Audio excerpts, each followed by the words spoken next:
ætlum við að tempra súkkulaði. Hvítt súkkulaði.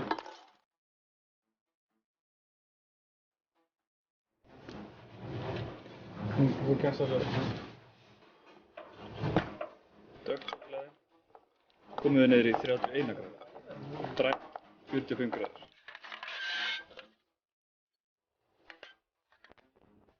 Má alls ekki þrífa. Kakósmjörið gerir gæði.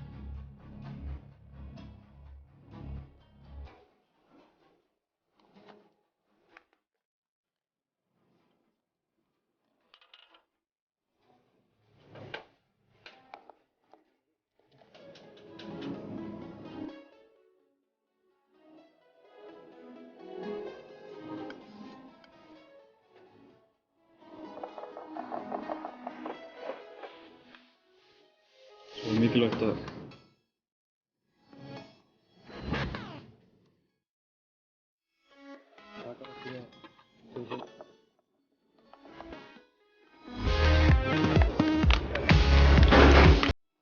hvíta súkkulaðið ætlum við að tempra gamla bátann. Að setja 2/3 á marmara.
Þetta er þriðja temprun og þá bætir maður 1/3 af súkkulaði út í. Sem er náttúrulega líka hálfgerð svindl en virkar þegar maður er á floti.